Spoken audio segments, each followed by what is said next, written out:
Honourable justice Shri स्वीकृति सिंह जी, माननीय jury के chairman honourable justice Shri A K. Patnaik ji, आप सबके बीच बैठे हमारे प्रिय आदरणीय डॉक्टर N.K. सिंह जी, जिन्हें हम बड़े आदर से नंदू बाबू के रूप में जानते हैं, all distinguished dignitaries, guest, ladies and gentleman, Shri Shailendra Kumar ji, trustee TIOL awards.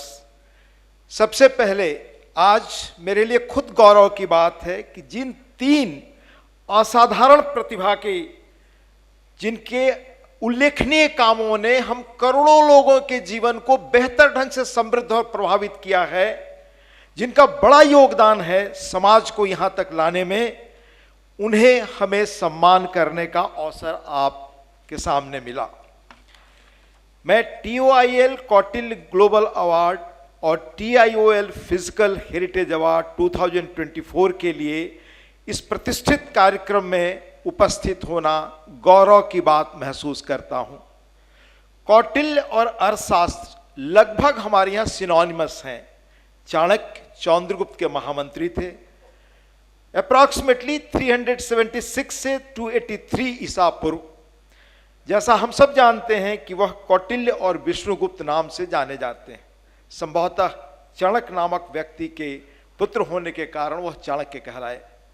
कूटनीति, अर्थनीति और राजनीति के अपने महाज्ञान, उसके सदुपयोग, जन कल्याण तथा अखंड भारत के निर्माण के काम में लगे होने के कारण, सफल होने के कारण वह कौटिल्य कहलाए। हमें गौरव है, गर्व है कि मैं कौटिल्य के राज से हम सब आते हैं।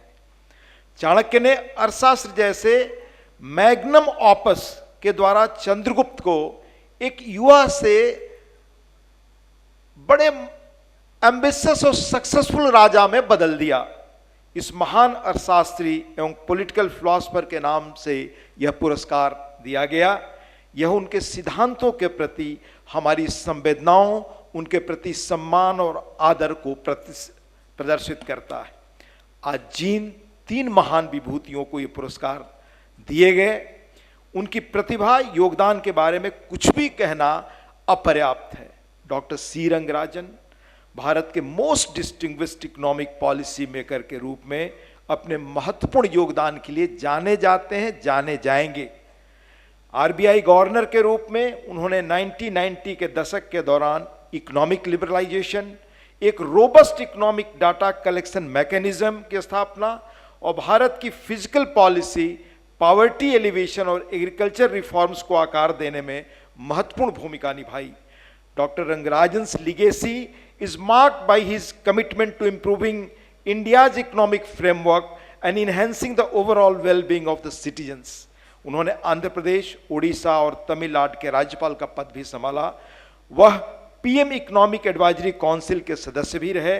अर्थशास्त्र के प्रोफेसर और कई शोध पत्रों और प्रशंसित पुस्तकों के लेखक के रूप में उनके एकेडमिक कॉन्ट्रीब्यूशन ने भारत को बेहतर ढंग से समझने में हमें मदद की है। उनकी खास तौर से उल्लेखनीय किताब Indian economy, essays on money and finance और उनके memoirs forks in the road, my days at RBI and beyond. Doctor Rangarajan को एक बार राज्यसभा में भी सदस्य के रूप में नॉमिनेट किया गया, परंतु वहां के एटमॉस्फेयर के बारे में उनके बड़े दिलचस्प अनुभव हैं। शायद उनकी आत्मकथा में हमने पढ़ा, forex in the road, my days at RBI and beyond. उन्होंने तब के आदरणीय प्रधानमंत्री श्री मनमोहन सिंह जी से रिक्वेस्ट करके वहां से छुट्टी ली। उन्हें इस पुरस्कार के लिए मेरी ओर से बधाई। लैरी समर्स आपने सुना, उनकी मेस्मराइजिंग स्पीच अभी। Larry Summers is a prominent American economist known for his influential role in economic policy, academia and public service. He has served as US Treasury Secretary under President Bill Clinton during 90s। Harvard university के president के रूप में उन्होंने research capabilities और interdisciplinary studies को बढ़ाने में उल्लेखनीय योगदान दिया। वर्ल्ड बैंक के चीफ इकोनॉमिस्ट के रूप में उन्होंने ग्लोबल डेवलपमेंट और पॉवर्टी एलिवेशन के क्षेत्र में बड़ा महत्वपूर्ण काम किया। विशेषतः 2008 के फाइनेंशियल क्राइसिस में उनकी भूमिका पूरी दुनिया के लिए बहुत महत्वपूर्ण है। लैरी समर्स वह अर्थशास्त्री हैं जिनकी हमें कल भी जरूरत थी, आज भी है और आगे भी रहेगी।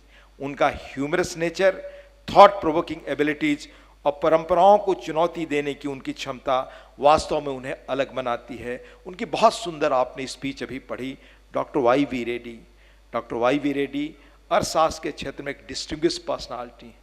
उन्होंने दशकों तक भारत की आर्थिक नीति, वित्तीय स्थिरता और आर्थिक विकास में महत्वपूर्ण योगदान दिया है, जिसके लिए उन्हें राष्ट्रीय और अंतर्राष्ट्रीय स्तर पर सम्मान मिला। वह 1964 में भारतीय प्रशासनिक सेवा में शामिल हुए। उन्होंने आंध्र प्रदेश सरकार, भारत सरकार और विश्व बैंक में सेवा की और 1995 में वित्त मंत्रालय में सचिव बैंकिंग के पद तक पहुंचे। आरबीआई गवर्नर के रूप में अपने कार्यकाल के दौरान डॉक्टर रेड्डी ने भारतीय अर्थव्यवस्था को आगे बढ़ाने में महत्वपूर्ण भूमिका निभाई। उन्होंने रेगुलेटरी रिफॉर्म्स और फाइनेंशियल इंक्लूजन के क्षेत्र में महत्वपूर्ण काम किए, जिनका लाभ हमें आज भी मिल रहा है। उनके कार्यकाल में भारतीय बैंकिंग प्रणाली में महत्वपूर्ण प्रगति हुई, जिसमें सुपरविजन और रेगुलेशन में सुधार शामिल हैं, जिसका वित्तीय क्षेत्र की स्थिरता पर स्थायी प्रभाव पड़ा है। आप तीनों लोगों को पुनः मेरी शुभकामनाएं और बधाई। इस पुरस्कार समारोह के आयोजकों का मैं पुनः आभारी हूं कि उन्होंने मुझे अपने इस अंतर्राष्ट्रीय प्रतिष्ठित समारोह का हिस्सा बनने के लिए आमंत्रित किया। पुरस्कार से सम्मानित पुनः तीनों महान विभूतियों को मेरी बधाई। आप सबको बहुत धन्यवाद। नमस्कार।